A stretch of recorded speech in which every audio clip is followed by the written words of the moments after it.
Pas les mêmes gabarits que M. le maire de Frévent. Hein. Il est derrière moi, mais sur un peu décalé, on ne sait jamais. Mesdames et messieurs, il y a 15 jours, j'étais à Lens pour voir les conditions de mise en œuvre de la fan zone sur la place Jean Jaurès devant l'hôtel de ville. Et après, j'assiste au match Lens-Auxerre, 3-0. Hier, je suis à Lens pour inaugurer l'expo que je vous recommande, portée par le Louvre-Lens et rassemblant des souvenirs de supporters lensois au sein de ce magnifique équipement culturel. Le match suivant, Lens-Ajaccio, 2-0. Vous avez compris que quand le ministre des Sports se déplace, parce que je suis aussi ministre des Sports, Lens gagne. Et c'est un supporter du LOSC qui vous le dit. J'avoue par avance, voilà, mais je rêve de revoir des derbies. LOSC, Lens, le RC Lens contre le LOSC. J'essaierai d'être neutre, naturellement, à ce moment-là. Bon, en tout cas, je suis très heureux d'être encore une fois dans le Pas-de-Calais. Et hier, Michel Dagbert, président du conseil départemental, me disait « Mais tu es bien souvent dans le Pas-de-Calais. » Je n'ai aucune ambition politique dans le Pas-de-Calais. Je rassure tous les élus ici présents, et je le fais sous le contrôle naturellement du secrétaire général de la préfecture, que je salue, et de tous les services de l'État. L'État, voilà, qui est parfois critiqué, on le sait bien, et pourtant, partout où je passe en France, métropolitaine ou en Outre-mer, je puis vous dire qu'en cette période difficile, c'est pas moins ou mieux l'État que l'on veut, c'est plus d'État dans les territoires. Plus d'État solidaire, bien sûr respectueux, encore une fois, des élus locaux, de la décentralisation, et j'en profite pour saluer ici tous les élus qui m'accompagnent et que je remercie, naturellement Jean-Jacques Cotel, député du Pas-de-Calais. Par ailleurs, ce que j'ai découvert sont suppléants. Voilà. Mais je le dis au maire d'Auxy-le-Château, Jean Cotel est en pleine forme. Pourtant, tout à l'heure dans l'escalier, j'ai senti un mouvement. Mais...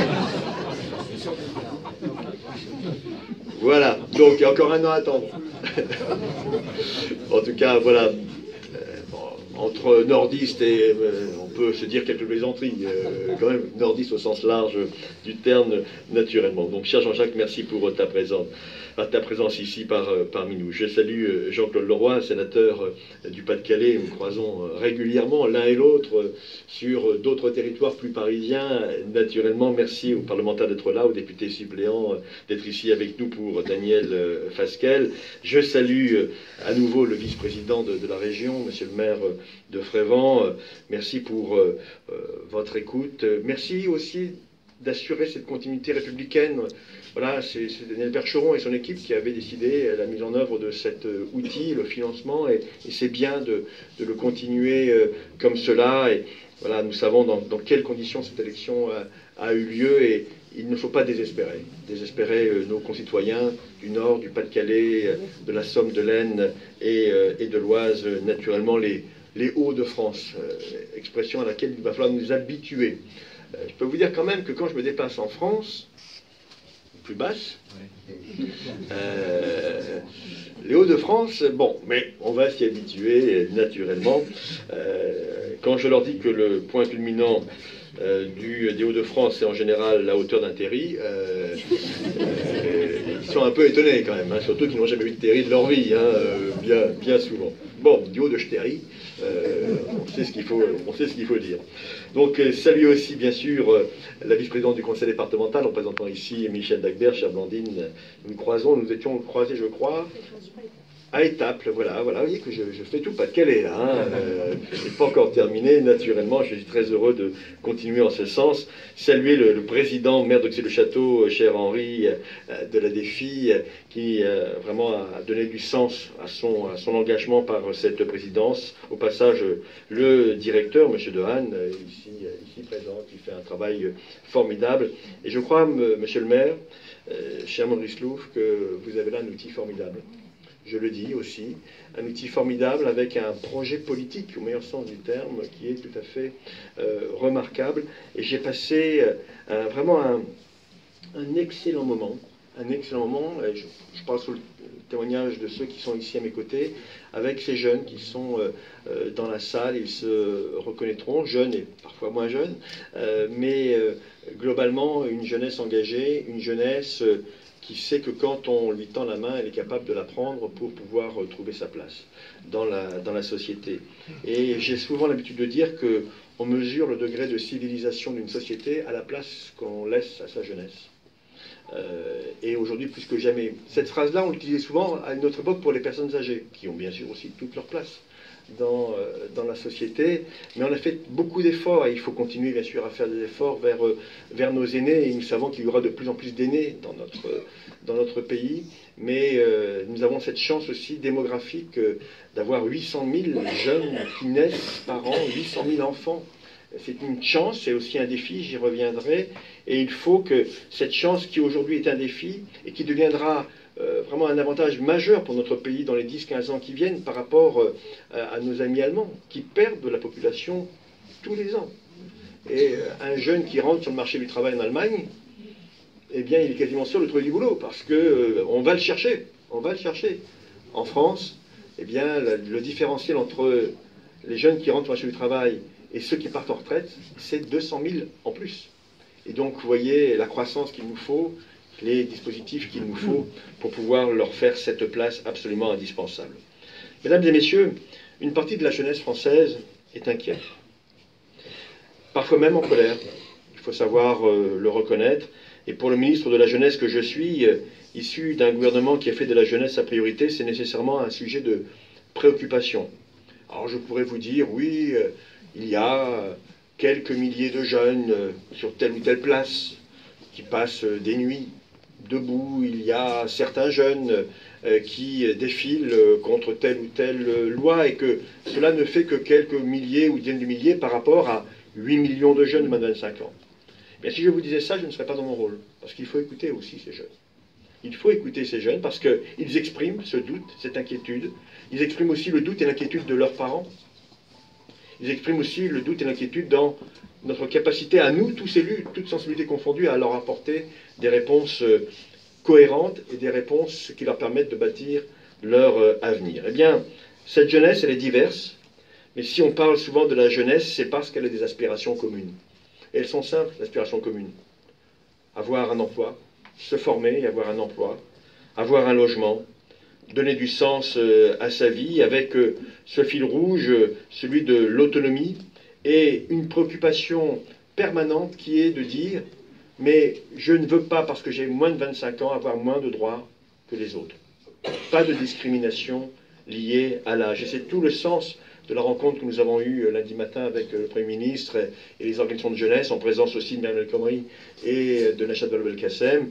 Je ne vais pas vous rappeler ce qui a été décidé, proposé, qui sera conforté, je le dis aux parlementaires ici présents, dans le projet de loi que j'aurai l'honneur de présenter à l'Assemblée nationale au mois de juin et au Sénat probablement en septembre prochain, projet de loi égalité et citoyenneté. Je le dis aux deux parlementaires, enrichissons encore ce texte. Je suis humble dans ce texte. Je porte un socle. On va l'enrichir tous ensemble pour montrer effectivement cette priorité jeunesse. En tout cas, ces trois aspirations, formation, emploi, logement, le sens de l'engagement, ces trois aspirations ont guidé l'action du gouvernement depuis 2012, et à chacune nous avons voulu répondre par des opportunités pour améliorer les conditions de vie.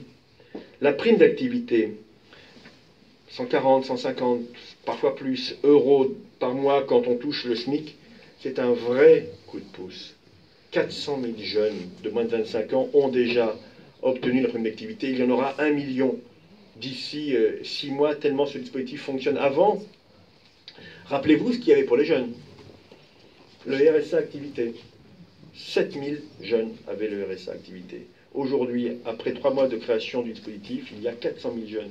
Et quand un jeune touche 140, 150 euros de plus par mois, quand il a le SMIC, en général, c'est pas pour ouvrir un compte d'épargne titre, c'est pour consommer. Et donc ça a relancé de la politique de la consommation, et la consommation des Français a augmenté de 1,7% en 2015. C'est aussi l'augmentation des bourses étudiantes, c'est la caution locative que nous allons développer pour faciliter l'accès au logement, dont on sait que c'est une des premières aspirations de la jeunesse. Nous avons pris aussi des mesures pour leur permettre de vivre pleinement leur citoyenneté, s'épanouir. Le service civique, j'ai rencontré des jeunes femmes en service civique en charge d'un projet santé ici au sein de la Défi. Ces jeunes femmes en service civique, 6 mois, qui vont voilà, se poser et en même temps construire un projet personnel. J'ai rencontré, je ne sais pas s'il est dans la salle, je crois que oui, cette jeune femme qui veut devenir médecin, qui va faire ses études à Lille. Et je vous promets, je vous la renvoie pour le secteur rural ici, dans le Ternois. Voilà, 6 mois dans la vie d'un jeune, avec l'évolution de l'espérance de vie, c'est peu. Et c'est en même temps essentiel avec un encadrement de qualité comme celui qui existe ici dans cette structure. Et le service civique sera étendu à une demi-génération d'ici 2018. Quand on augmente les crédits Erasmus pour faciliter la mobilité des jeunes de 40%, eh bien on est aussi dans ce rôle de la découverte du monde, et je crois beaucoup à cette découverte du monde comme étant presque un élément indispensable quand on est jeune. Découvrir le monde, découvrir l'Europe déjà. Ce sont des éléments que nous devons savoir développer. Beaucoup trop de jeunes s'autocensurent en disant « mais c'est pas pour moi ». Si, chaque jeune devrait avoir un projet international à un moment donné de sa vie. Et je pense que tous ceux qui ont connu cela savent qu'on revient transformé de ces projets internationaux. Et puis il y a l'emploi. La démographie française est une chance. Comme je vous l'ai dit, c'est un défi aussi, avec ce décalage entre ceux qui rentrent dans l'emploi et ceux qui partent à la retraite. La situation actuelle est très injuste. Pas acceptable qu'il y ait 2 fois plus, voire même plus, de chômage chez les moins de 25 ans que dans le reste de la population. Elle est très cruelle pour les jeunes. Et si je devais résumer d'une phrase la situation, j'ai envie de dire « dernier arrivé, dernier servi ». Eh bien, ce n'est pas acceptable en tant que tel. Et pour contrecarrer ce fonctionnement du marché du travail, nous avons structuré les contrats aidés, les dispositifs d'insertion, emploi d'avenir, garantie jeune, contrat starter. J'ai signé tout à l'heure un contrat d'avenir, monsieur le maire de Frévent, président du centre communal d'action sociale, avec une jeune femme, madame Machy, sauf erreur de ma part. Je ne sais pas si elle est là, madame Machy. Elle est là, voilà. Madame Machy, vous n'êtes pas au travail, madame Machy? Alors, on dirait des amis. Mais elle est dans un EHPAD, je crois, c'est cela, géré par le CCAS. Et manifestement, j'ai vu dans le regard de cette femme, cette jeune femme, et voilà, la véritable opportunité de devenir cuisinière, se former, être auprès des personnes âgées et avoir un nouvel avenir. En tout cas, aujourd'hui, vous êtes plusieurs ici dans cette salle à avoir bénéficié de ces contrats, à avoir pu mettre un nouveau pied à l'étrier, faire vos preuves, ou faire confiance tout simplement dans un service public, une association, une entreprise. Et j'ai vu aussi les créateurs d'entreprises lors de notre entretien. Et c'est cette chance que le gouvernement souhaite vous donner. Parce que si on vous donne votre chance, je n'ai aucun doute que vous sachiez la saisir et renvoyer l'ascenseur tout simplement à la collectivité. C'est le premier pas, la première marche qui semble parfois insurmontable, et je souhaite que tous les jeunes de France, tous ceux qui en ont besoin, puissent, comme vous, avoir ce coup de pouce, cette impulsion pour rentrer dans la vie active, pour ce rêve, qui ne doit pas être un rêve, mais une réalité, celle de l'autonomie. Certes, le chômage des moins de 25 ans a baissé depuis janvier 2015, 30 000 chômeurs de moins. Je m'en félicite, et pourtant chacun en conviendra, moi en premier, cela ne suffit pas. Il faut faire plus. Et c'est pourquoi nous avons décidé de généraliser la garantie jeune. Ce dispositif extraordinaire, je crois qu'on peut le dire, où les missions locales ont retrouvé leurs fondamentaux. Ce dispositif cousu main, encore faut-il qu'il y ait du fil et un bon couturier ou une bonne couturière. Et ces 200 000 jeunes qui, sans ressources, sans formation, sans emploi, pourront s'insérer d'ici 2017, me paraissent être un exemple de ce qu'une société évoluée peut offrir à sa jeunesse la plus en difficulté. Mesdames et messieurs, je multiplie les déplacements, comme celui d'aujourd'hui et les rencontres avec la jeunesse, avec les organisations de jeunesse. Je n'ignore rien de ce que sont leurs attentes, leurs déceptions, leur impatience. Ma volonté est celle de l'ensemble du gouvernement est d'être dans le dialogue, dans le respect, dans la confiance, jamais dans la compassion ou la condescendance.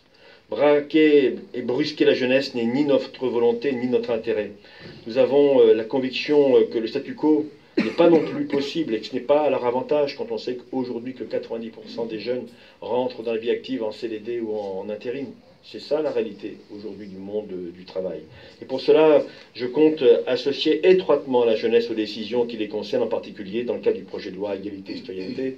Et je vous annonce qu'un portail, une plateforme numérique sera ouverte à tous les Français pour venir enrichir, pendant le travail des commissions parlementaires, le texte de loi. La démocratie participative, il ne faut pas simplement dire c'est beau, c'est beau, c'est beau. Il faut la faire vivre dans les nouvelles pratiques au travers de cette plateforme à laquelle je vous invite, si vous souhaitez naturellement contribuer à cette réflexion collective. Ce projet de loi marque pour moi l'acte 2 de la priorité jeunesse.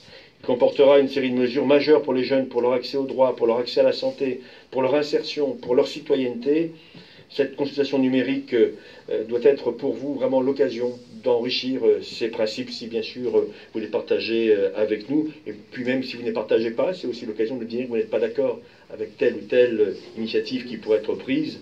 Mesdames et messieurs, pour conclure, dans la concertation, dans le respect, nous allons continuer jusqu'au bout à multiplier les opportunités pour la jeunesse, transformer ses conditions de vie, et je suis convaincu qu'à l'issue de cette période, on pourra dire vraiment, sans contestation, que la jeunesse vivra mieux en 2017 qu'en 2012. Vive le Terre-Noire, vive la République et vive la France.